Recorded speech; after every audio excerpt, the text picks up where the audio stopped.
This Liberty Sports Update is brought to you by Beacon Credit Union. Hello, Flames Nation. My name is Nick Pierce. Hope you're doing well. Hope you're staying safe as always. And we're continuing to take a look at some of the Big South All-Decade teams. And, of course, the Flames well represented there. Today we take a look at the Big South All-Decade softball team, which includes 3 former Lady Flames. One of them kind enough to join us now, Kelly Strickland-Watts, here on the line. Kelly, good to see you again. How are you? I'm good. How are you?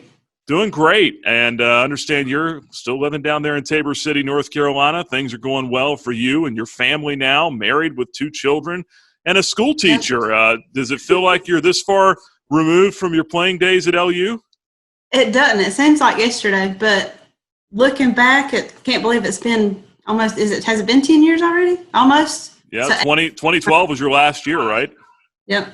So yeah, we're coming up on the 10-year mark. Yeah, time flies. It's unbelievable. But what a career it was for you, and congrats on this honor. You, along with Julia DiMartino and Tori Zavadny, making the All-Decade team. How does that feel? That is very awesome, to say the least. Very honored. Well, when you look back at your playing days and you think about your time at Liberty, what are some of the thoughts that come to mind? I miss it.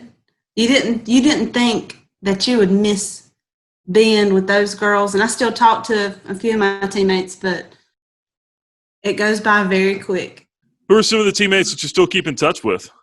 Kaylee West, she is now Mania, and then Meredith Baisden, she is now a Withrow. Awesome. So let's look back at your playing days here and kind of reintroduce folks to Kelly Watts, or was Kelly Strickland, back in the day when you were terrorizing opposing pitchers. 45 career home runs. That's still 3rd all-time at LU. Your top 10 in 10 offensive categories still to this day. 2011 Co-Player of the Year in the Big South, and all-conference member as well. What do you remember about getting out there on the field and tearing up opposing pitching staffs? Well, it took some getting used to, that's for sure, but definitely couldn't have done it without my teammates. They were so supportive, and Coach Wetmore was awesome. I still talk to him too, but you can't describe it. You really can't. The camaraderie, being out there with everybody, there's no better feeling. Do you remember your first home run that you hit? I don't. I actually think my brother and my mom and dad were there that day, but I can't remember if it was I don't remember. It was all a whirl. I was so excited. Well, there were so many of them, though. I mean, your second year, I think your sophomore year, we hit 15, then 16 your junior year, and that junior year was special, wasn't it? You guys you ladies wound up going to a regional that year. Mm-hmm, we did. We went to Tennessee, and I remember Coach. I thought he gave me the sign to steal, and I was like, he has gone crazy. So I did it, and nobody expected me to do it, which was awesome, because then I was like, oh my God, I just stole on Tennessee. Everybody in the dugouts, their mouths were so wide, they couldn't believe it, neither could I. I was like, oh my gosh. Was that at the regional? I was calling that game, but I don't remember you stealing on them. It might not. We were at Tennessee. I don't know if it was the regional, but we were playing at Tennessee, because I was like, there ain't no way he just did that. Yeah, I remember they were especially tough to run on. They were. They had a really good catcher back there too. I think they did. She threw out just about everybody. Yeah, I think it caught everybody by surprise, because I was like, he did not tell me to do that. And then for speed. And then you got back in the dugout, and turns out he didn't, right? He didn't tell you to do that. He was like, what are you doing? He said, are you crazy? I was like, I thought she said it. I did not. Wow. That's really good. So the regional, whether it was you were stealing in that game or not, but still you did get to play Tennessee. You got to play Georgia Tech, a ranked Georgia Tech team. Knocked in a run against them in that game. Y'all had them on the ropes there for a little while. As I remember, you had the lead in that game against the Yellow Jackets. We did, and it was so close. Do you still look back on those games and think about them very much, or are you I guess you're really busy now at this point with school teaching and raising 2 of your own? I am. I don't think about mini games. A lot. I'm thinking more about the girls and what times we had when we were in the dugouts and, at the hotels when we went places. The games Yeah. kind of run together at this point. Yeah, what about some of those road trips? Because you talk about going to Tennessee.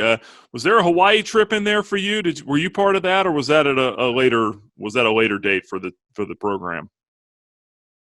I'm No, guessing by the look on your face, no. I don't think so. I know I the don't program think went so. to Hawaii. I couldn't remember if you were on that trip or not. But what were some of the trips that really stood out to you that you remember?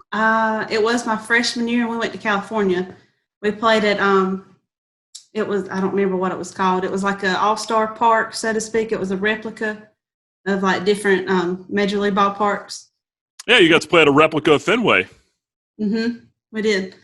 So you got to play, what was that, UCLA and UC Davis, I think? I believe you're right. And also that year got to play at Florida State. Was it fun playing against some of the top competition in the country? It was. It was something you dream about, truthfully. I mean, you're in high school and you're like, man, I can't wait to go. And you want to go to all these different places and you finally get the chance to do it. And it's just surreal. Any good road trip stories you can share with us? Any pranks, any ribs that y'all pulled on each other that you can share here? Well, if you fell asleep, that was fair game. I mean, that was common. I know Bridget liked to flip people out of their seats while they were sleeping. So I would always, in between my seat and the seat in front of me, I would lay stack stuff so she couldn't flip me out. I remember that one. I got an earpiece stuck in my ear from my earbuds, and Kaylee had to get it out with tweezers. I remember that one. Let's see. No, we sang on the bus all the time. I do remember that, yes. But other than that, it's just everybody just being crazy. Well, tell us about what you're doing now. We said you're a school teacher. You've got two little ones now, and so a wife, a mother, a teacher, a very busy life. How are you liking it? I love it. I wouldn't change it for anything in this world. I got a niece. She's 1. My little ones are all over the place. Both of them can walk. Zoe hadn't started talking yet, but Lexi is into everything. She is wild. That's typically the case when they're real little. How old is she? Zoe is 1 and Lexi is 3. Wow, yeah, that's about that age. The terrible 2s carry over into the 3s and 4s, I hear. So, Man, well, I Kelly, don't even know how to handle that. well, Kelly, we really appreciate the time. It's been great catching up. Thanks for taking us down memory lane a little bit, and congratulations again, Big South All Decade. Very well deserved. Thank you.